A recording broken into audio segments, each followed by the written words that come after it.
साथियों, एक तरफ दिल्ली में शिक्षा व्यवस्था के लिए केंद्र सरकार के प्रयास है, वहीं दूसरी तरफ यहां की राज्य सरकार का कोरा झूठ भी है। दिल्ली में जो लोग राज्य सरकार में पिछले 10 साल से उन्होंने यहां की स्कूली शिक्षा व्यवस्था को बहुत नुकसान पहुंचाया है। हालात ये हैं कि समग्र शिक्षा अभियान के तहत जो पैसे भारत सरकार ने दिए,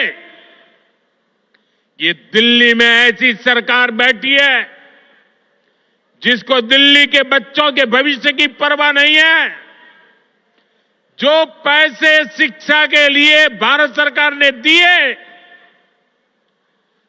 आधे पैसे भी पढ़ाई के लिए खर्च नहीं कर पाए लोग।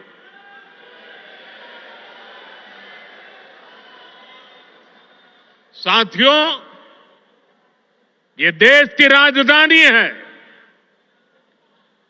दिल्ली वासियों का हक है, उनकी सुशासन की कल्पना की है, सुशासन का सपना देखा है, लेकिन बीते 10 वर्षों से दिल्ली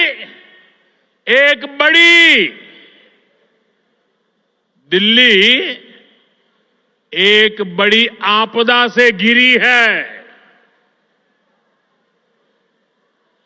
अन्ना हजारे जी को सामने करके कुछ कट्टर बेईमान लोगों ने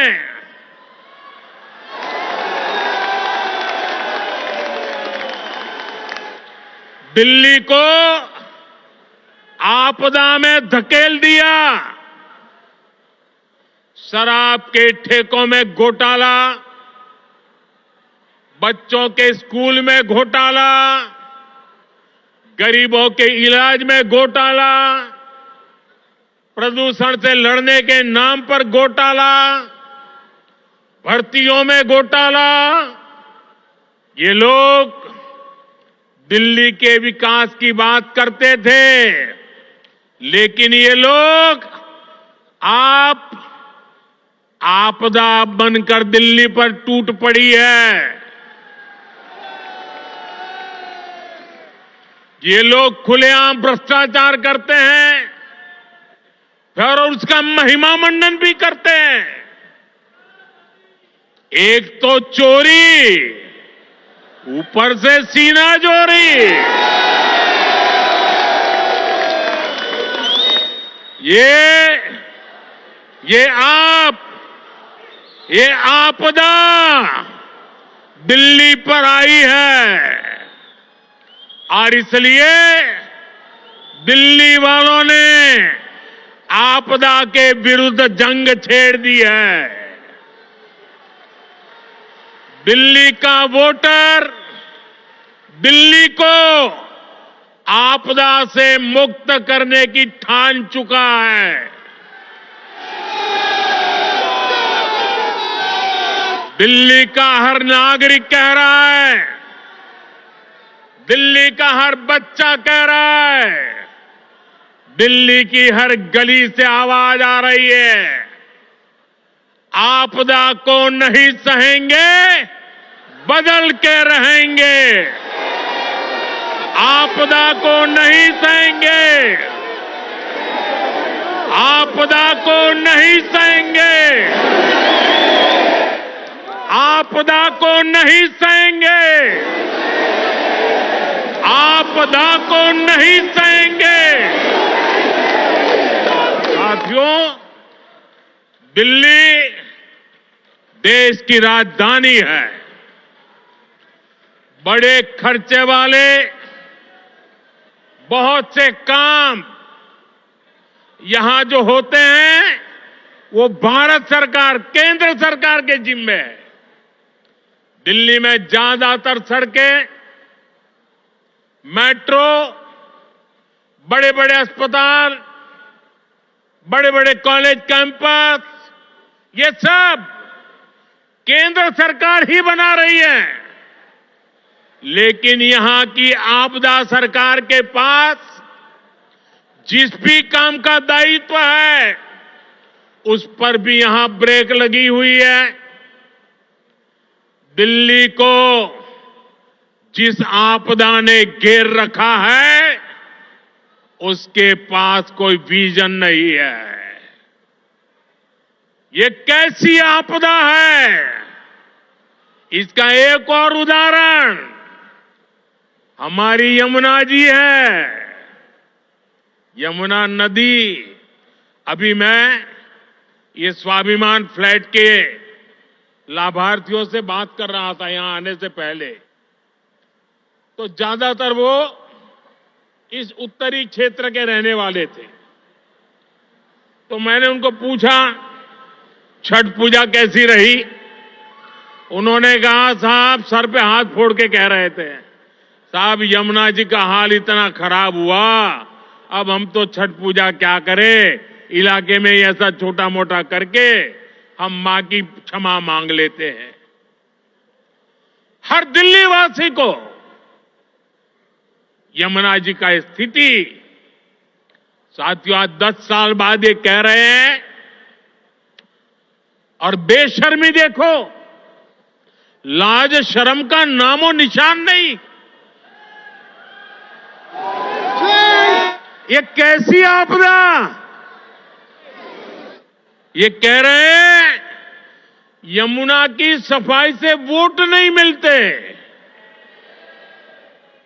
अरे वोट नहीं मिलेंगे तो क्या यमुना को बेहाल छोड़ देंगे?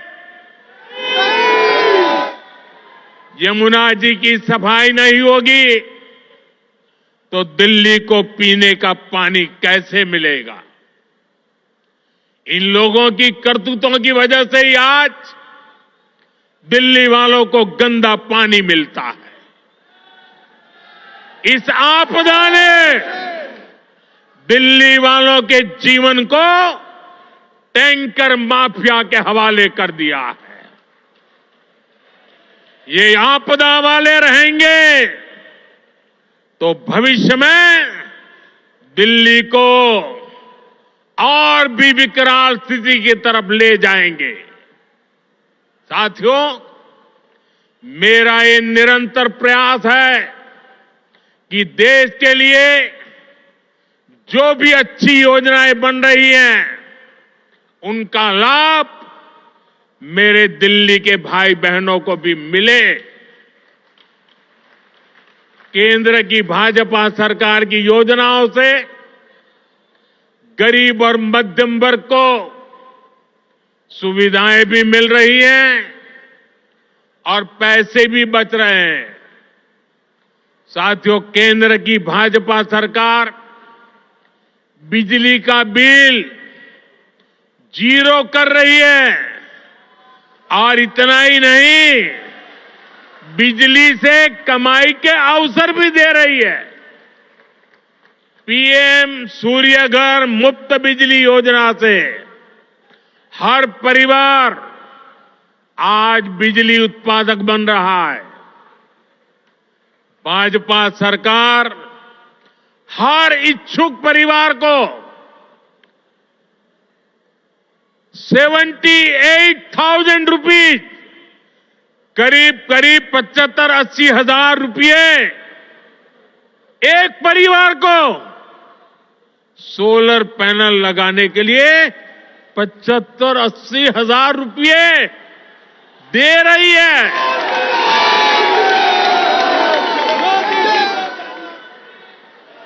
अभी तक देश भर में करीब 7.5 लाख घरों की छत पर पैनल लग चुके हैं। इससे जरूरत की बिजली मुफ्त मिलेगी और बची हुई बिजली का पैसा सरकार आपको देगी।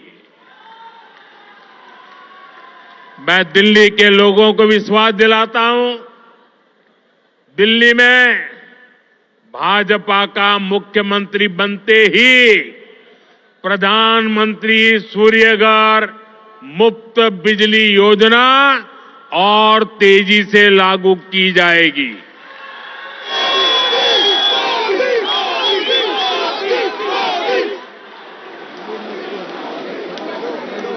साथियों, आज दिल्ली के करीब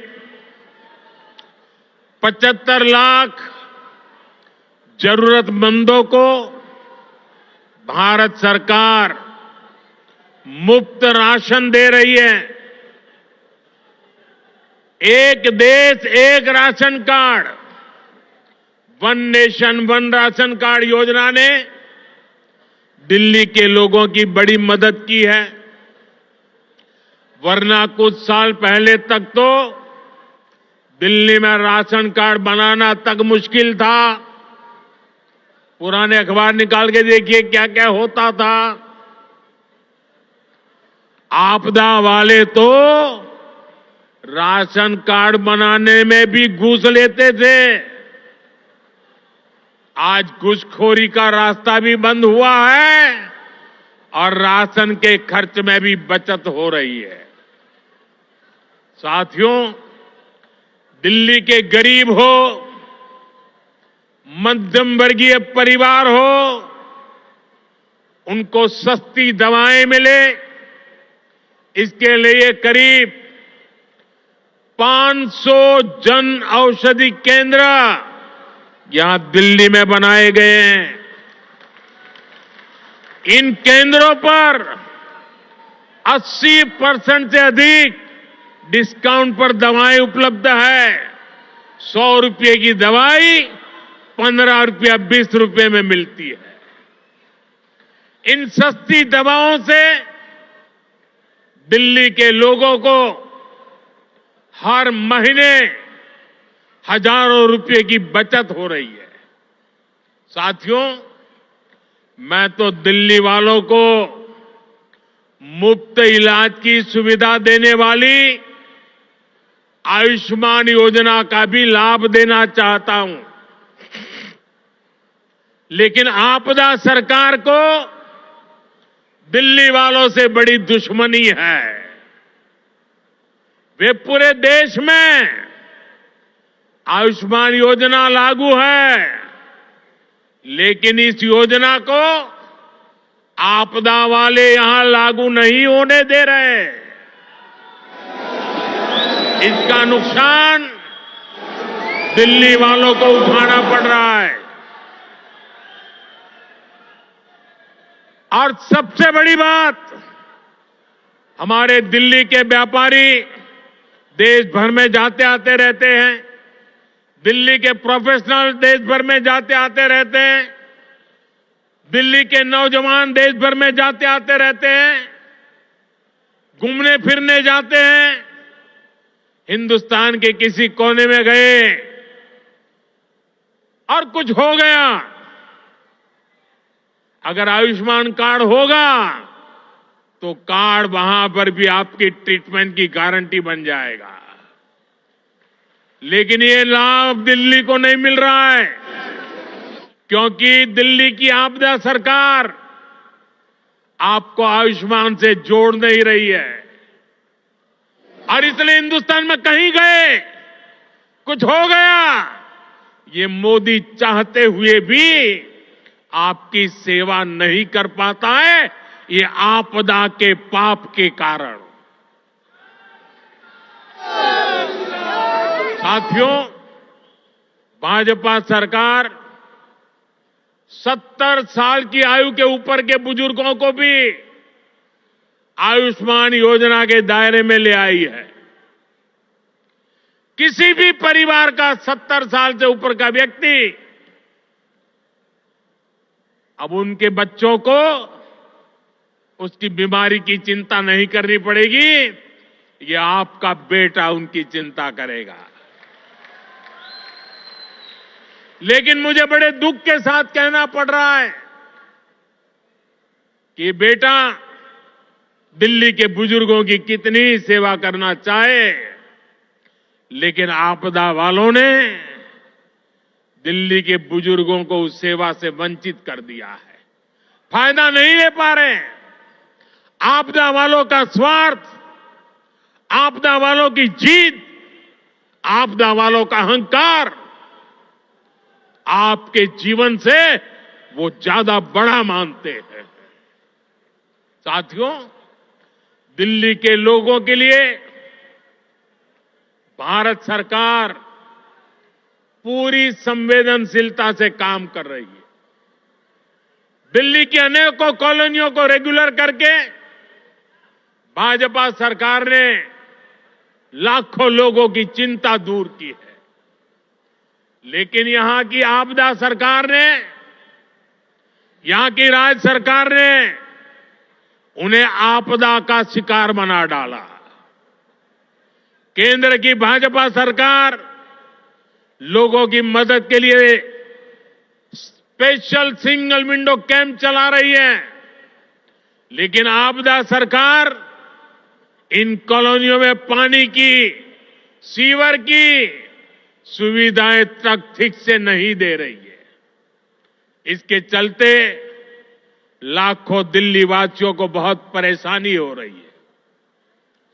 घर बनाने में लाखों रुपए लगाने के बाद भी अगर सीवर ना हो, नालियां टूटी हो, गली में गंदा पानी बहता हो, तो दिल्ली के लोगों का दिल दुखना बहुत स्वाभाविक है। जो लोग दिल्ली के लोगों से विश्वासघात करके, झूठी कस्में खाके अपने लिए शीश महल बनवा लेते हैं, उनसे जब यह आपदा जाएगी और भाजपा आएगी तो इन सारी समस्याओं का समाधान भी किया जाएगा। साथियों, आपको याद रखना है, जहां जहां आपदा का दखल नहीं है, वहां हर काम अच्छे से होता है। आपके सामने डीडीए, दिल्ली डेवलपमेंट अथॉरिटी का उदाहरण है। डीडीए में आपदा का उतना दखल नहीं है। इसके कारण डीडीए गरीबों और मध्यम वर्ग के लिए नए घर बना पा रही है। दिल्ली के हर घर तक पाइप से सस्ती गैस पहुंचाने का काम तेजी से चल रहा है। ये काम भी इसलिए हो पा रहा है क्योंकि इसमें भी आपदा की दखल नहीं है। दिल्ली में इतने सारे हाईवे बन रहे हैं, एक्सप्रेसवे बन रहे हैं, ये भी इसलिए बन पा रहा है क्योंकि इसमें आपदा की दखल नहीं है। साथियों, आपदा वाले दिल्ली को सिर्फ समस्याएं दे सकते हैं, वहीं भाजपा दिल्ली के लोगों की समस्याओं का समाधान करने में जुटी है। 2 दिन पहले ही हमारे दिल्ली के 7 एमपी, हमारे सांसद ने यहां की ट्रैफिक की समस्या को दूर करने के लिए अहम सुझाव भारत सरकार को दिए हैं। दिल्ली एयरपोर्ट के नजदीक शिव मूर्ति से नेल्सन मंडेला मार्ग तक टनल बनाना हो, दिल्ली अमृतसर कटरा एक्सप्रेसवे को केएमपी एक्सप्रेसवे से जोड़ना हो, दिल्ली देहरादून एक्सप्रेसवे को अर्बन एक्सटेंशन रोड 2 से जोड़ना हो, या दिल्ली का ईस्टर्न बाईपास हो, ये हमारे सांसदों ने जो सुझाव दिए, इन सुझावों को भारत सरकार ने मान लिया है। इन पर सैद्धांतिक सहमति दे दी है। इनसे आने वाले समय में दिल्ली में ट्रैफिक की समस्या का समाधान होगा। साथियों, साल 2025 दिल्ली में सुशासन की नई धारा तय करेगा। ये साल राष्ट्र प्रथम, देशवासी प्रथम, मेरे लिए दिल्लीवासी प्रथम इस भाव को सशक्त करेगा। ये साल दिल्ली में राष्ट्र निर्माण और जन कल्याण की नई राजनीति का शुभारंभ करेगा और इसलिए आपदा को हटाना है, भाजपा को लाना है। आपदा को हटाना है, आपदा को हटाना है, आपदा को हटाना है। इसी विश्वास के साथ आप सभी को नए घरों के लिए, नए शिक्षा संस्थानों के लिए फिर से एक बार बहुत बहुत बधाई। मेरे साथ बोले भारत माता की। दोनों हाथ ऊपर करके पूरी ताकत से बोलिए। आपदा से मुक्ति का नारा चाहिए। भारत माता की, भारत माता की, भारत माता की। बहुत बहुत धन्यवाद।